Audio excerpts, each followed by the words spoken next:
Okay, drug not given in renal decomposition diseases, तो gentamicin जो थी वो ऑटोटॉक्सिसिटी कॉज करती थी। जेंटामाइसिन जो थी वो ऑटोटॉक्सिसिटी कॉज करती थी। जेंटा is ototoxic, जेंटा is autotoxicity causing autotoxicity. ठीक है, जेंटा से सेंटा सुना ही नहीं देता उसको।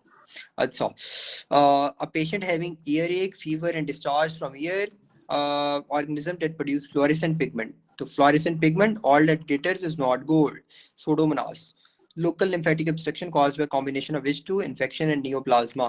Neoplasia. Man standing in bus suddenly move.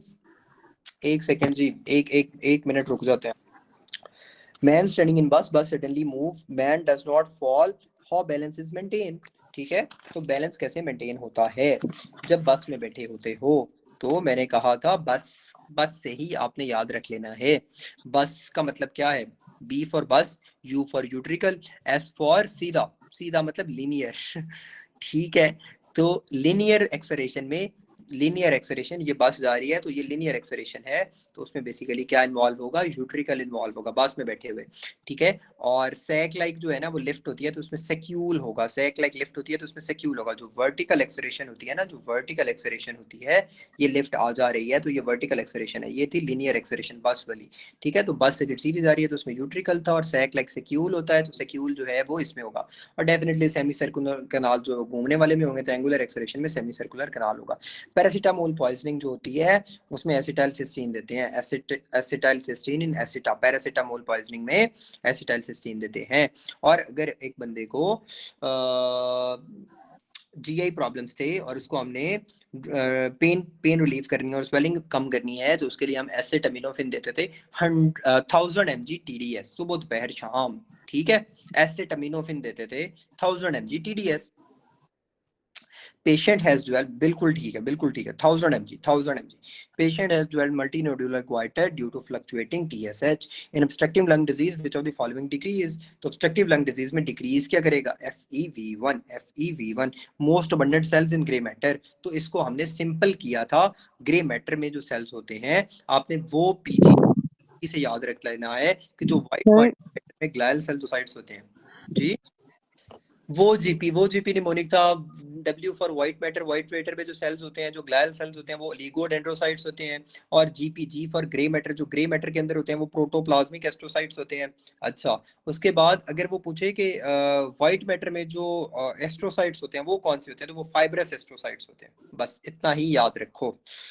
Okay, blood supply of pituitary gland, internal carotid artery जो होती है ना वो पिट्यूटरी ग्लैंड को सप्लाई करती है। ठीक है, मेरा ख्याल है कि जब से मैं आप लोगों को पढ़ा रहा हूँ आज पहला। अच्छा, अंडरगोज किडनी ट्रांसप्लांट, कोई मसला नहीं है, कोई मसला नहीं है। बस हमें थोड़े दिन जो है, ये थोड़े दिन की मेहनत जो है वो हमारी पिछली मेहनत को फ्रूटफुल साबित करेगी। ये वाली मेहनत जो है वो पिछली मेहनत को फ्रूटफुल प्रूव करेगी, अदरवाइज वो पिछली मेहनत का कोई फायदा नहीं। ठीक है, अगर हम एंड पे आके रेस हार जाएं तो फिर उस रेस का क्या फायदा? इंशाल्लाह। हाँ जी, ये रोलर कोस्टर राइड है बिल्कुल। अच्छा, patient undergoes kidney transplant on first day ही was enable. Roller coaster ride अभी नहीं है, रोलर कोस्टर राइड वो होगी, एक मैंने आप लोगों को डेमो दिया था उसका, वो क्या कौन से पेपर थे रेडियो के, वो था जब हमने 2-2 3-3 मिनट में एक पेपर किया था, वो रोलर कोस्टर राइड थी। अच्छा, patient undergoes kidney transplant on first day ही was unable to produce urine, there is also tenderness at transplant site.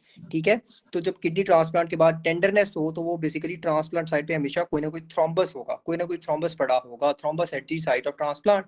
Fatty diet increases which of the following, तो fatty diet जो होगी वो क्या increase करेगी? ठीक है, तो जो फैटी डाइट है वो कोलिसिस्टोकाइनिन को रिलीज करेगी, उसको इंक्रीज करेगी। और कोलिसिस्टोकाइनिन बेसिकली क्या करेगा? उस फैट्स को, बेसिकली कोलिसिस्टोकाइनिन जो है इसका एक कॉन्ट्रैक्शन वाला एमसीक्यू भी आता है कि कैल्शियम रिलीज आ रहा है, हो रहा है, वो भी इससे आ रहा है। ठीक है, और बाकी जो है वो अल्कलाइन सिक्रीशंस जो है वो भी ये ला रहा है। अच्छा, उसके बाद आ गया 60-year-old man after walking 100 yards present with pain in calf due to which artery claudication. तो पेन इन काफ किस आर्टरी की क्लॉडिकेशन की वजह से होगी? Popliteal artery. हार्मोन जो रेज्ड होता है एक्यूट इंजरी में वो कौन सा हार्मोन होता है? अब इधर देखो, कोई उसने वेजो कंस्ट्रिक्शन नहीं दी, कोई किसी किस्म का कोई और चीज नहीं दी, तो हम आसानी से कॉर्टिसोल को चूज कर सकते हैं। अगर वेजो कंस्ट्रिक्शन दी होती तो फिर we should be thinking about beta, but no vasoconstriction here. Patient came in ER after RTA trauma to spinal cord, which of the following is seen? ठीक है, तो अगर ट्रॉमा टू स्पाइनल कॉर्ड हो गया है बिलो द लेवल ऑफ लियन, तो इसमें क्या होगा? इसमें बेसिकली लोअर मोटर लाइक आएगा ना साइन, जब बिलो द लेवल ऑफ लियन होगा। ठीक है, तो बिलो द लेवल ऑफ लियन क्या होता है? लोअर मोटर न्यूरॉन लाइक आता है। तो अपर जो होता है एट द लेवल, अब इसने कहा है patient came in year after RTA trauma spinal cord which of the following is seen. तो ये basically not, this is not talking about below the level of lesion, this is like above या at, तो वहां पे spasticity होगी। ठीक है, और जो बिलो है उसमें फ्लैसिड होगा, डन जी। इसमें स्पास्टिक आएगा जी at the level. Trauma to spinal cord या एट स्पाइनल कॉर्ड वो हमेशा स्पास्टिक पैरालिसिस की तरफ जाएगा। Patient known case of HBV having cirrhosis, most common cause of secondary hyperaldosteronism, तो रेनिन। ठीक है, अब तो मुझे जवाब याद होने शुरू हो गए हैं। Patient after thyroidectomy develop hoarseness of voice, आप लोगों को भी याद हो जाने चाहिए अब तो। ठीक है, examination reveals tense vocal cords which of the following is most likely damage. तो टेंस वोकल कॉर्ड्स में क्या चीज डैमेज होगी?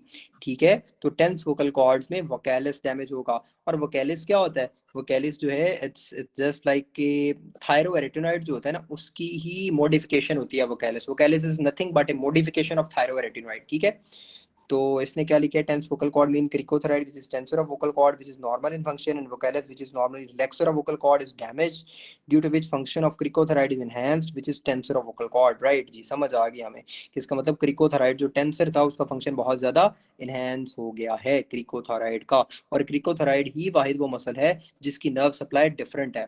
ठीक है, सबकी नर्व सप्लाई जो होती है वो रिकरेंट लेरेंजियल नर्व होती है। इस क्रिकोथोराइड जो है ना, ये जो खबीसुन नास है, ये बाहर की तरफ पड़ा होता है, तो इसकी जो नर्व सप्लाई है वो डिफरेंट है। इस वजह से हमें डिफरेंटली याद कर लेनी चाहिए। क्रिकोथोराइड है वो क्या है? टेंसर है, वो हमें अभी भी टेंशन दे रहा है। ठीक है, क्रिकोथोराइड ही हमें टेंशन दे रहा है ना, फिर भी नहीं याद रह रहा।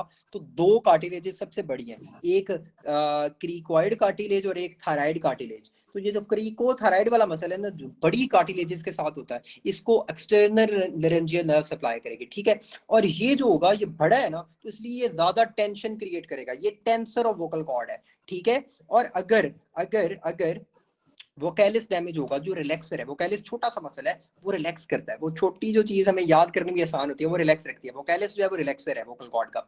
अब वोकैलिस ने क्या करना है? रिलैक्स करवाना है।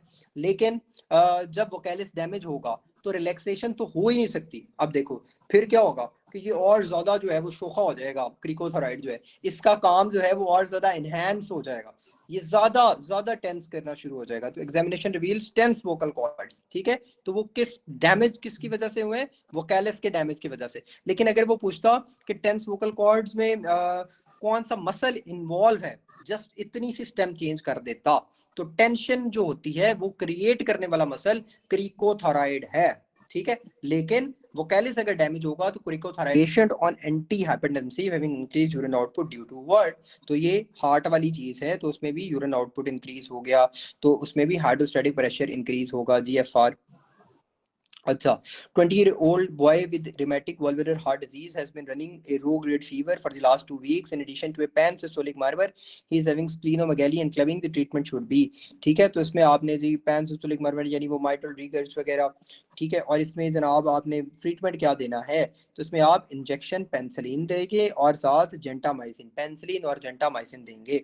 चलो मैं थोड़ा सा याद करवाता हूँ कि हमने वो जो रोमैटिक फीवर वाली चीज पढ़ी थी उसमें हम क्या दे रहे थे? Benzathine penicillin, benzathine penicillin, not benzyl penicillin, benzathine penicillin, थीन वाली पेंसिलिन दे रहे थे, थीन वाली। ठीक है, अच्छा, और जेंटामाइसिन का मैंने बताया था, जेंटा इज सेंटा, जेंटा जो है वो ऑटोटॉक्सिक होती है, ये सुनाई नहीं देता जेंटामाइसिन में, ऑटोटॉक्सिक होती है। ये दो एमसीक्यू पीछे गुजरे थे। ठीक है, और इंजेक्शन पेंसिलिन और जेंटामाइसिन हम देंगे पेनसिस्टोलिक मरमर वाली वो जो चीज आ रही है। ठीक है, सर जेंटा तो हमने अभी रीनल टॉक्सिसिटी नहीं पढ़ी कि वो रीनल टॉक्सिक्स होती है?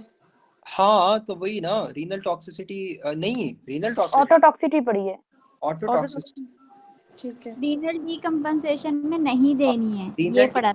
में नहीं देंगे, not given in renal decomposition कराती है और ऑटोटॉक्सिसिटी की कराती है। सर ऑटोटॉक्सिक वो है। अच्छा जी, main objective for screening test for cancer is, ठीक है, अर्ली डायग्नोज करो और उसको प्रॉम्प्टली ट्रीट कर दो जी। A patient is diagnosed as a case of pancreatic carcinoma. Family wants to disclose this bad news to the patient is already dying. What should doctor do? Tell his brother that it will be dishonesty with the patient and family and medical staff. कि वो उसे कह रहे हैं कि उसको pancreatic carcinoma है, family कह रही है कि ये डिस्क्लोज ना करें बैड न्यूज, पेशेंट को ना बताएं। अब वो बात नहीं है कि आप जो है वो फैमिली को ना बताएं, यहाँ बात हो रही है कि पेशेंट को ना बताएं। उधर पिछले एमसीक्यू में था कि वो पेशेंट कह रहा था फैमिली को ना बताओ, तो उसमें आपने कॉन्फिडेंशियलिटी को ब्रीच नहीं करना। लेकिन अगर यहाँ पे पेशेंट कह पेशेंट के वो जो अटेंडेंट्स है वो कह रहे हैं कि पेशेंट को ना बताओ, तो लेकिन आपने उसको कहना है कि नहीं, it will be dishonesty with patient family and medical staff, मैं उसको बता दूंगा। Lower quadrantanopia is due to lesion of, ठीक है, तो मैंने आप लोगों को बताया था कि जो पीआर है, प्रोटोनोपिया होता है, वो रेड ग्रीन ब्लाइंडनेस होता है। फिर मैंने आप लोगों को बताया था कि ऑपोजिट जो होगा, यानी ग्रीन रेड ब्लाइंडनेस जो होगी वो ड्यूट्रोनोपिया होगा, ठीक है। अब इधर वो कह रहे हैं कि क्वाड्रेंटोनोपिया, ठीक है, अब चारों क्वाड्रेंट्स की बात हो रही है। अब इसमें भी हमने निमोनिक किया था एलपीएसटी, जो लोअर होगा उसमें पैराइटल पोर्शन इन्वॉल्व होगा, और अगर एसटी का मतलब ये है कि जो टेम्पोरल है वो सुपीरियर में इन्वॉल्व होगा ना, सुपीरियर क्वाड्रेटेनोपिया में, ठीक है। तो लोअर क्वाड्रेटेनोपिया में पैराइटल पोर्शन वाला इन्वॉल्वमेंट होगी और ऑप्टिक रेडिएशन पैराइटल पोर्शन की जाएगी, ठीक है। ये एलपीएसटी से याद रहेगा। किसी का माइक ऑन है। Patient has anti-HBC IgG positive and anti-HBs negative, anti-HBe negative, HBC and HBeAg negative. This is what, ठीक है। तो कोर एंटीबॉडी देखें पॉजिटिव है, मैंने कहा था जब भी कोर एंटीबॉडी पॉजिटिव आ जाए तो पास्ट एक्सपोजर के बारे में सोच लेना है, ठीक है। और बाकी सीमा मैंने आप लोगों को निमोनिक बताया हुआ था HBsAg, सीमा का S फॉर HBsAg और E फॉर HBeAg, ठीक है, M फॉर IgM और A फॉर एक्यूट इन्फेक्शन में ये होती हैं सारी चीजें, ठीक है। और अगर IgM रिप्लेस हो जाए IgG से तो वो क्रोनिक इन्फेक्शन होता है, ठीक है। और कोर एंटीबॉडी हमेशा पास्ट एक्सपोजर में ही आएगी। अच्छा, man got headache, anorexia, unwell for 3 days, pale dehydrated, LP shows lymphocytosis, ठीक है। तो प्रोटीन 85, ग्लूकोज 65, तो डायग्नोसिस क्या होगा जी, ठीक है। तो आपका डायग्नोसिस होगा मेनिंजाइटिस। एडिक्टर लॉन्गेस्ट नर्व सप्लाई क्या होगी जी, एडिक्टर लॉन्गेस्ट की नर्व सप्लाई होगी ऑब्चुरेटर। तो लोअर लिम्ब जिन लोगों ने मेरे साथ पढ़ा था उनको याद आ जाएगा कि जितने भी एडिक्टर कंपार्टमेंट है, एडिक्शन का मतलब क्या होता है, मीडियली, तो उसे कहते हैं मीडियल कंपार्टमेंट। और सारे मीडियल कंपार्टमेंट जी ठीक है, सारे मीडियल कंपार्टमेंट का जो नर्व सप्लाई है वो ऑब्चुरेटर नर्व होगी। सारे इंटीरियर कंपार्टमेंट की जो नर्व सप्लाई है यूजुअली मोस्ट ऑफ देम वो फेमरल नर्व होगी। अच्छा, उसके बाद आ गया small amount of blood loss for longer period of time, तो this will lead to what's, IDA, iron deficiency anaemia, ठीक है। और this is what microcytic. Sir आप आज और कल का रिकॉर्ड कर रहे थे? नहीं जी, रिकॉर्ड तो नहीं मैं कर रहा था। Anaemia, platelet aggregation is caused by, ठीक है। तो प्लेटलेट की जो एग्रीगेशन है वो थ्रोम्बोक्सिन A2 कॉज करता है जी, और इसको इनहिबिट कौन करता है, प्रोस्टासाइक्लिन जी। अच्छा, which drug is safe in liver decompensation disease, तो पैम, ठीक है, पैम इन कॉम्पैन, तो ऑक्सीपैम, ठीक है। अब patient of asthma having following ABGs, pH 7.23, bicarb 26, hypercapnia, sir hypercapnia आ गया तो respiratory acidosis, dorsalis pedis artery is a terminal branch of tibialis anterior, ठीक है जी। ये कल आर्टरीज आप लोगों को पढ़ा दी थी मैंने सारी। What is the most